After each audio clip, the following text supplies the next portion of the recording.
président du FASO, M. Roch Marc Christian Kaboré, m'a fait l'honneur de m'appeler pour diriger le gouvernement dans ce pays. C'est à quoi je répondis favorablement ce matin.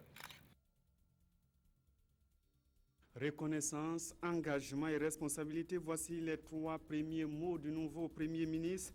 Paul Kabatieba, nommé hier par le président Kaboré, est arrivé ce matin à Ouagadougou. Il a fait sa première déclaration ce soir même à la presse. Dans ce journal, portrait, témoignages, analyse. Le professeur Serge Théophile Balima est notre invité. Une pirogue comme moyen de transport pour l'école, c'est le quotidien des écoliers de Kokolo dans la commune rurale de Nanoro. Le village est divisé en deux par le barrage de Soum, la traversée dans ce journal. Et puis attentat déjoué à Paris, le jour même de la commémoration des attentats contre Charlie Hebdo. Un assaillant a tenté d'attaquer un commissariat avant de se faire abattre par la police. Bonsoir à tous, c'est le 20h de la télévision du Burkina. Paul Kabatieba, Premier ministre du Burkina, est reconnaissant au président du FASO qu'il a choisi comme chef du gouvernement. L'ancien administrateur délégué de la BCAO, Aliou Moua, l'a dit à la presse ce soir.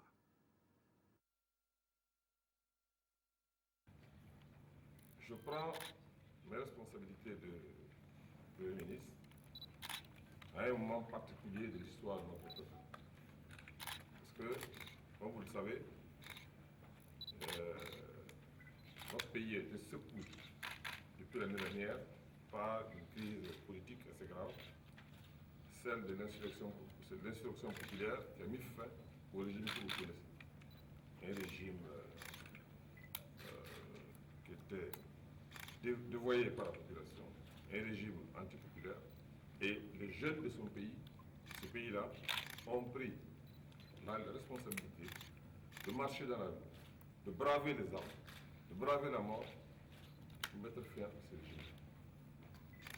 Les jeunes de ce pays se sont également battus pour lutter contre ce que vous savez, la tentative de récupération du pouvoir à travers les coups d'État bancaires. Ce courage de la jeunesse, cette clairvoyance de la jeunesse, cette détermination de la jeunesse nous interpelle. Montre que nous sommes, si nous le voulons, à mesure de prendre notre destin en main, de construire un avenir supérieur.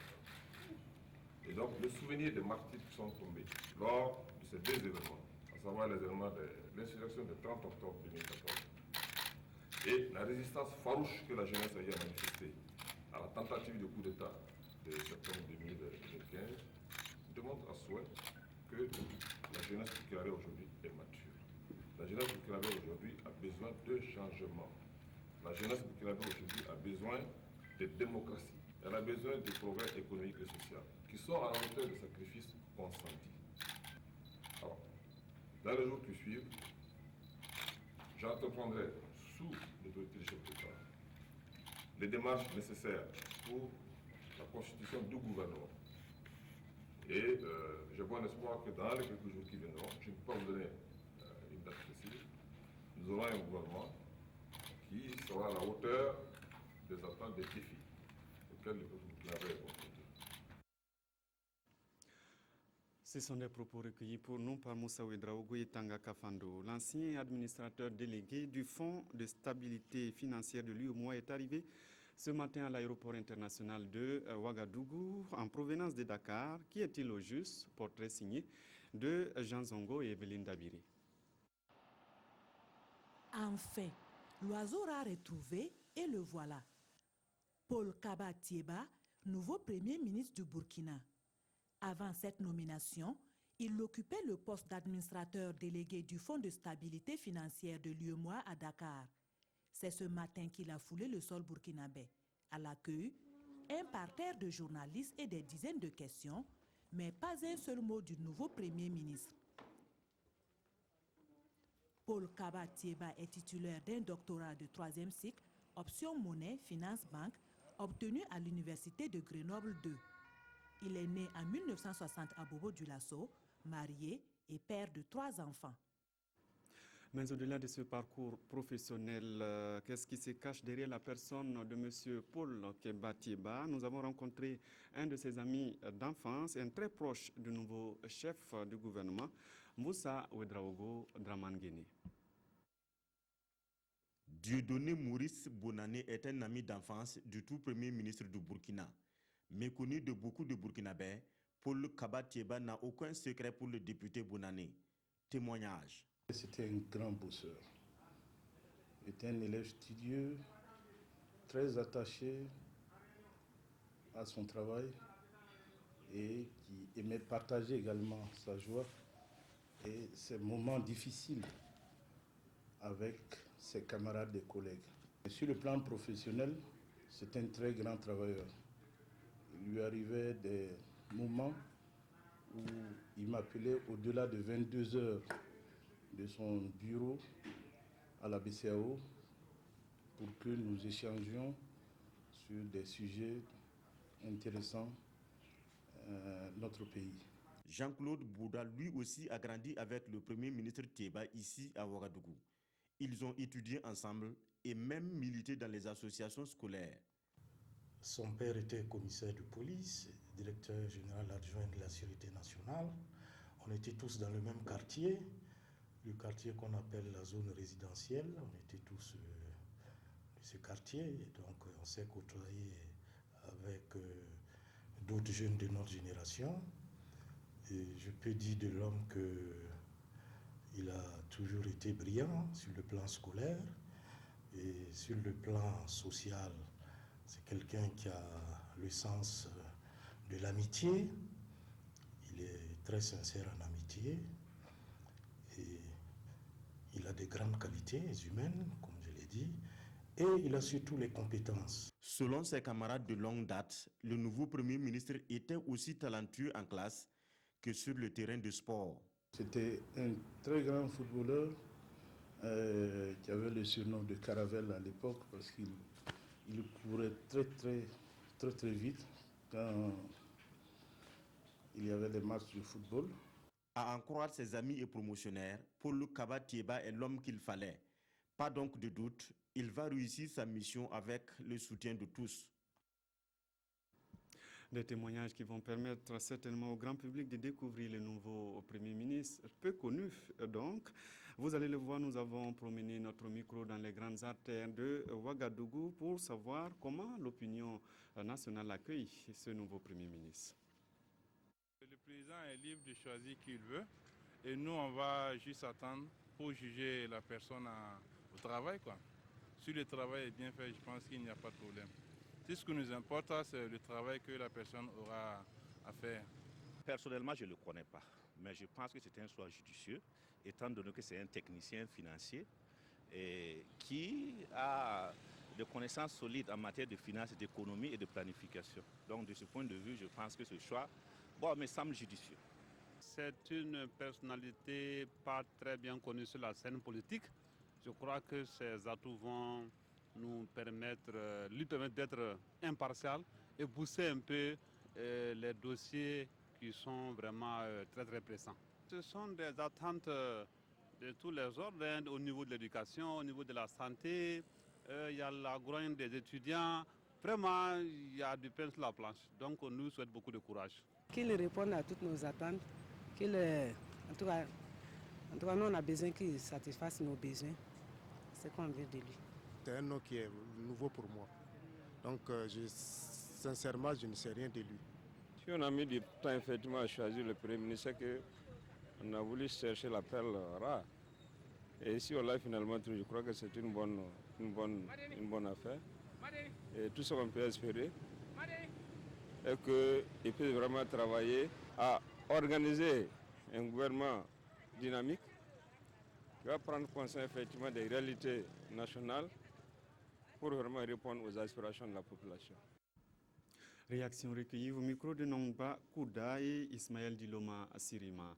L'Union pour le progrès et le changement a aussi réagi après le choix du Premier ministre pour la deuxième force politique du pays. C'est au pied du mur que l'on connaît le vrai maçon. Nous écoutons Arabi Yameogo. Le député n'a pas de réaction particulière. Nous prenons acte de sa nomination. À l'UPC, nous pensons que, comme on le dit couramment, le bon maçon se reconnaît au pied du mur. Nous attendons qu'il soit à l'œuvre et que nous puissions apprécier à l'image de tous les Burkinabés. Vous savez que les attentes du peuple burkinabé sont très fortes. L'UPC jugera le Premier ministre au résultat. Pour l'heure, il nous plaît de le saluer, de lui souhaiter du courage, une bonne mission au bonheur du peuple burkinabé. Si le peuple est satisfait, l'UPC est satisfait. Rabi Yamiogo, micro de Nomba Kouda et Omar Zombré. Paul Kaba-Thiéba est un économiste comme 4 des 6 premiers ministres avant lui sous la 4e République. Y a-t-il un avantage à choisir un économiste à ce poste? Kola Inebié, Driss Serré, explication. Le président du FASO, Roch-Marc Christian Kaboré, a fait de la relance économique l'une des priorités de son programme de gouvernement. Pour le docteur Sayouba Ouedraogo, le choix d'un premier ministre économiste est tout à fait pertinent dans le contexte actuel. Si nous partons simplement le choix d'un économiste, je dirais simplement que l'économie, c'est ce que nous disons la science noble. Lorsque vous regardez les causes de l'insurrection, c'est des causes économiques, ce n'est pas des causes politiques, même si les politiciens mettent ça devant. En choisissant un économiste, le président fait confiance à un technocrate censé être rompu à la tâche, un homme averti des grandes questions économiques du moment, que ce soit sur le plan macro ou microéconomique, le cadrage budgétaire, les choix d'investissement, les questions de marché et de finances, la relance de la consommation, l'amélioration du climat des affaires. Sur ces aspects, le nouveau Premier ministre a les atouts nécessaires pour ne pas décevoir. Il doit s'inscrire dans la lignée des premiers ministres que le Burkina a connus au cours des 3 dernières décennies. On peut citer Kadri Désiré Ouedraogo, Youssouf Ouedraogo, Ernest Paramanga Nyonli, Tertis Zongo. Tous issus du monde économique et financier, ils sont crédités de bons résultats économiques à la tête de leurs gouvernements respectifs.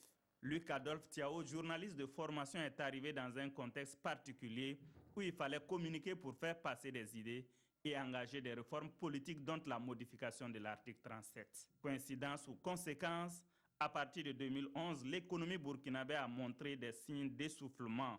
Les investisseurs sont restés attentifs, le secteur privé n'a pas connu une dynamique évolutive normale. Que retenir du passage des anciens premiers ministres économistes? Je ne peux pas m'hasarder dire catégoriquement, mais ce qui est sûr, il y a eu des avancées. Même si vous regardez au niveau économique, on a travaillé. Vous regardez les textes au Burkina, tout est clair, mais c'est une question d'application. Contrairement à l'imagerie populaire qui veut que le choix du Premier ministre soit dicté par la Banque mondiale, les analystes pensent qu'il n'en est rien. Les institutions de Bretton Woods sont surtout préoccupées par une bonne gestion des ressources qu'elles mettent à la disposition des États. Sans être une panacée, un Premier ministre économiste est indiqué pour répondre aux attentes de la population. Dans l'urgence, il devra s'atteler non seulement à résoudre les questions de sécurité et à restaurer l'autorité de l'État, mais aussi à établir la confiance avec les partenaires, à lutter contre la corruption, à dynamiser le secteur privé, à créer des emplois pour les jeunes et à promouvoir des activités génératrices de revenus pour les femmes. Et notre invité est le professeur Serge Théophile Balima. Bonsoir, professeur. Bonsoir. Alors, vous avez suivi, la plupart des Burkinabés ne connaissent pas du tout le nouveau Premier ministre. Alors, est-ce que ce choix d'un Premier ministre tout nouveau, pas du tout connu par le public burkinabé, est un atout ou un handicap? Bon, écoutez, ce n'est pas forcément un inconvénient que de ne pas être connu. Parfois, c'est un avantage, parce que dans le contexte actuel de notre pays, vous savez qu'on a une opinion publique qui est très en éveil et qui a coutume de plus en plus à passer les CV des personnalités au scanner. Comme il n'est pas connu, à mon avis, ça lui donne une certaine virginité politique qui peut lui donner des coups de franche pour composer un gouvernement au-delà des clanismes auxquels on était habitué. Alors, vous avez parlé de composition du gouvernement. Est-ce que dans cette composition, justement, il faut continuer sur la même lignée, choisir des hommes tout neufs, non connus par la population, ou est-ce qu'il faut faire un savant dosage entre du nouveau et d'un peu nouveau, d'ancien, on va dire? Bon, écoutez, c'est un État qu'il faut gérer, et dans un État, on a des jeunes et on a des personnes relativement âgées ou des personnes moins jeunes. Je crois qu'il va falloir nous donner un cocktail assez hétéroclite sur des principes et des valeurs nobles. Vous savez qu'à l'heure actuelle, les gens sont demandeurs de transparence, les gens sont demandeurs de justice, mais aussi les gens ont besoin de personnalités compétentes dans leurs tâches, capables d'exécuter les programmes sur lesquels le président Kaboré a été élu. Donc, pour mettre un programme en œuvre, il faut avoir aussi des compétences pour non seulement l'exécution, mais aussi pour contrôler la mise en œuvre. C'est dans ce sens-là qu'il va falloir faire appel à des hommes compétents, mais surtout des hommes qui veulent travailler, parce qu'il y a beaucoup de réformes à faire, c'est ce qui a été promis, et c'est ce qui a aussi permis, je crois, à celui qui a été élu d'accéder au palais de Kosiam. Donc, le dosage absolument, il faut un savant dosage. L'essentiel, c'est des hommes de valeur. Et comme on le dit souvent, la valeur n'attend point le nombre des années. S'il y a des jeunes qui sont compétents, mais qui ont la sérénité nécessaire, la maturité nécessaire pour gérer des hommes et des femmes dans un climat de concertation, de dialogue, en écoutant les forces de proposition constructive, je pense qu'il n'y a pas de problème. Merci, professeur Serge Valima. Merci d'être venu répondre à nos questions. Et puis, le Premier ministre est connu depuis ce matin, vous l'avez suivi d'ailleurs, mais les quotidiens revenaient sur cette longue attente, une attente de 9 jours. La revue de presse est signée de Sibidi Issa Lankwande. L'oiseau rare a finalement été trouvé et les Burkinabés connaissent depuis tôt ce matin l'identité du nouveau chef du gouvernement. Une nomination dont aucune parution ne fait cas, même si le sujet occupe une bonne partie des colonnes. 9 jours sans Premier ministre, des Burkinabés à bout de patience, titre Notre Temps, qui annonce la nomination du chef du gouvernement pour ce jeudi. Pourquoi se presser pour quelque chose qui vient vers nous, s'agace le journal. Les Burkinabés, entre doute et sérénité, renchérit aujourd'hui au Faso, qui relaie les sentiments de quelques citoyens. Si le président prend du temps pour nommer un Premier ministre et former un gouvernement, c'est qu'il a ses raisons, retorque l'Express du Faso. Roch veut trancher avec les habitudes du passé. Il a donc le droit de prendre du temps pour mettre l'homme qu'il faut à la primature, poursuit le journal.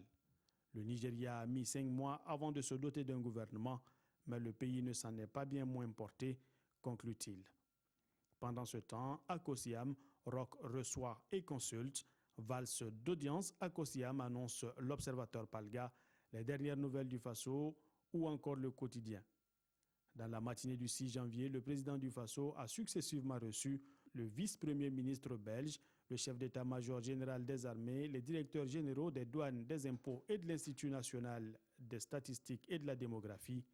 Entre coopération, point des missions de l'armée, santé financière et économique du pays et état de la population, Roch s'est vite mis au travail, indique le pays. Et du boulot, justement, le nouveau Premier ministre, le président du Faso en Oron. Voici un exemple. Dans le village de Kokolo, dans la commune rurale de Nanoro, nous sommes au centre-ouest. Là-bas, le village est divisé en deux par le barrage du Soum. Pour se rendre à l'école, les élèves doivent emprunter des pirogues, une gymnastique au quotidien. Issa Kawedraogo, Dramandadia. Les jeudis, en principe, il n'y a pas cours à l'école primaire.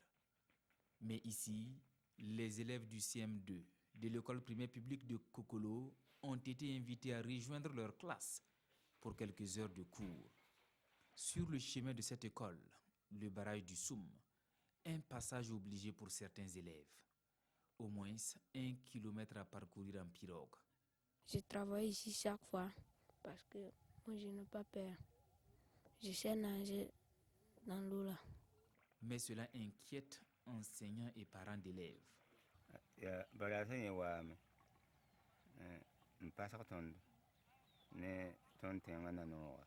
Notre village est situé de part et d'autre du barrage. Nous sommes vraiment enclavés et les élèves passent chaque fois ici pour aller à l'école. Vraiment, on n'a pas le cœur tranquille.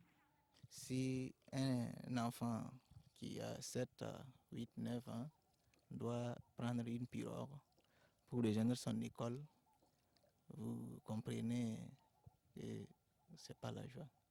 Si pour traverser le barrage, le passant débourse entre 300 et 500 francs CFA, une réduction est faite pour les élèves. 200 francs pour le ticket aller-retour. Moi, je connais la situation des élèves. Au moment on peut avoir des sous un peu, mais il y a des moments aussi qu'il y a des difficultés. Même s'il y a des sous, je les prends 100 francs, 100 francs. Mais des drames, il y en a eu de par le passé dans ces eaux, nous explique le directeur de l'école de Kokolo. En décembre 2014, par exemple, une pirogue a chaviré ici, faisant 3 morts. Le village peut néanmoins se satisfaire d'avoir accès au réseau de télécommunications. Mais là aussi, la qualité fait souvent défaut. À Kokolo, comme partout ailleurs au Burkina, des consommateurs de téléphonie mobile manifestent leur mécontentement.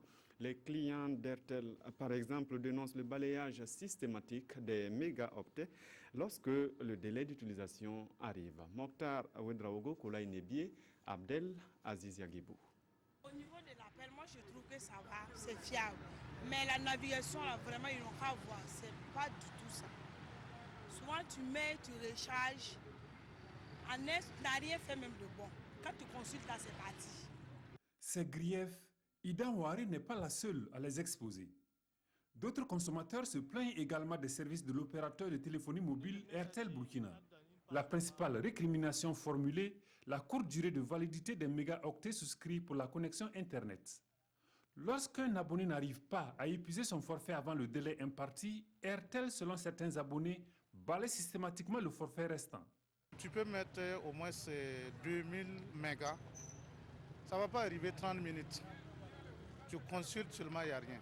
À Airtel Burkina, lorsque vous souscrivez pour un forfait de 100 mégaoctets, de 5 gigas par exemple, vous aviez 100 mégaoctets, je crois que c'est une semaine, les 5 gigas font un mois.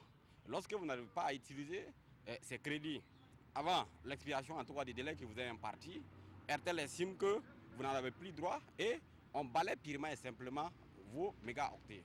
Ils sont écrasés. Nous estimons de notre point de vue qu'il s'agit d'une clause abusive qui est imposée aux consommateurs par l'opérateur. Du côté de l'opérateur, le son de cloche est tout autre.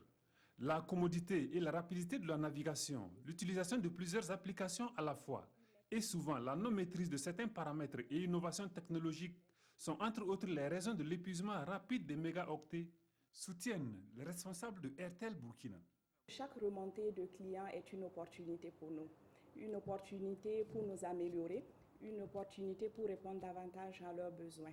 L'épuisement des forfaits est intrinsèque vraiment à l'usage que fait le consommateur lui-même. Nous avons aujourd'hui des smartphones, des téléphones high-tech qui ont des applications évolutives qui, par elles-mêmes, sont gourmandes en consommation de forfaits. Nous avions promis une application gratuite pour le client. Il le télécharge gratuitement. Et à partir de cette application, il peut gérer ses niveaux de consommation. Il peut même y mettre des alertes pour le prévenir avant la fin des forfaits et tout. Donc, toutes ces choses, c'est pour vous dire que nous les écoutons. Nous ne cessons pas de réfléchir pour trouver de nouvelles solutions vraiment adaptées à leurs besoins. Ces explications portées auprès des consommateurs à travers plusieurs canaux de communication n'ont pas atténué le courroux de l'Association burkinabé des consommateurs des services de communication électronique ABCE. Elle dit être sur le front jusqu'à ce que la clause relative à l'épuisement des mégaoctets souscrits dans un délai fixé par les opérateurs de téléphonie soit purement et simplement supprimée des contrats de communication. Sur la question, depuis août 2014, l'autorité de régulation des communications électroniques et des postes, ARCEP, a été saisie d'une plainte. Jusque-là, aucune suite n'a été donnée à la plainte. Nous dénonçons avec la dernière énergie cette, je dirais, lenteur complice de l'ARCEP, puisqu'une plainte déposée au niveau d'une institution qui est censée aussi protéger les consommateurs depuis plus d'une année, qui n'a pas été traitée. En réaction à ce reproche, l'ARCEP évoque l'obligation de respecter les procédures en vigueur dans le traitement des dossiers d'une telle nature. Cette plainte ne concerne pas spécifiquement l'opérateur Airtel, ça concerne tous les 3 opérateurs. Pour nous, régulateurs chargés de trancher un différend de cette nature, à savoir une contestation opposant les opérateurs aux consommateurs, c'est prendre le temps d'écouter les acteurs impliqués dans le différend, recueillir leurs observations et pouvoir prendre une décision qui, même si elle venait à être donc, déférée donc, à l'appréciation d'un juge, que cette décision-là puisse donc résister donc, à la critique. La mauvaise qualité des services de communication électronique est un dénominateur commun à tous les opérateurs, estime la BCE qui entend œuvrer par tous les moyens de lutte pour obtenir une meilleure qualité de réseau mobile au profit des consommateurs.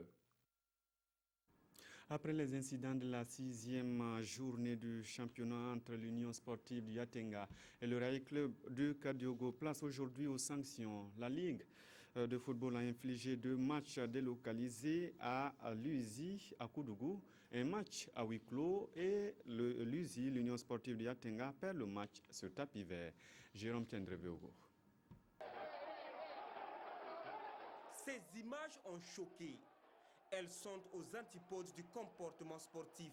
Et comme on pouvait s'y attendre, les sanctions sont tombées. L'USI perd le match sur tapis vert 0-1 en faveur du RCK. Le stade municipal de Waïgouya est suspendu pour 2 matchs. Ainsi, l'USI se déplacera à Koudougou pour affronter le Santos FC samedi prochain pour le compte de la 8e journée.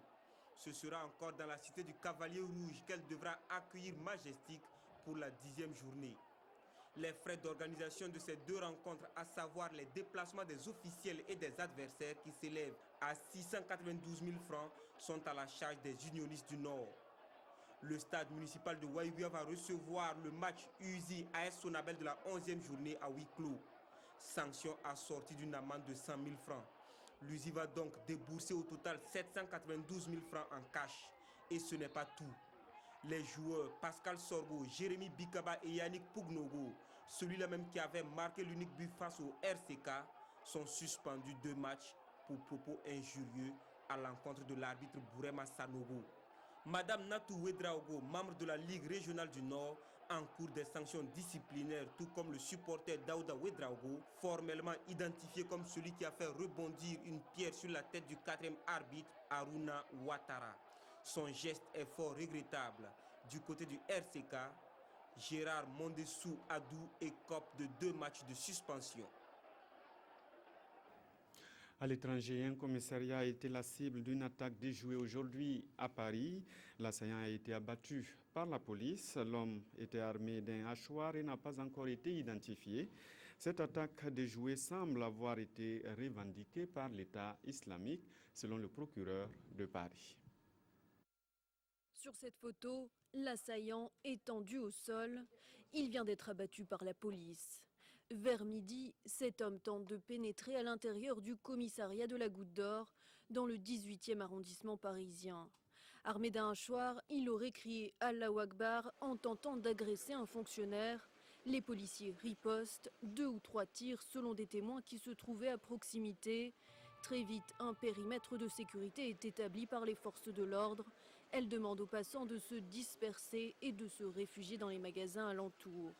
L'assaillant porte sous son manteau une pochette scotchée d'où sort un fil électrique, ce qui fait craindre une ceinture d'explosifs. Un robot de déminage est envoyé. Le dispositif d'explosifs s'avère finalement factice. Et cette attaque est intervenue donc en pleine commémoration de l'attentat contre Charlie Hebdo. Il y a un an, le journal satirique avait été attaqué par un commando de l'État islamique. 11 personnes avaient été tuées dans les locaux et 3 policiers à qui le président français François Hollande a rendu hommage aujourd'hui. Et on s'arrête là pour ce soir. Merci d'avoir suivi cette édition. Tout à l'heure, à 22h15, Jacques Lamy Satar Paga pour la dernière édition. À demain.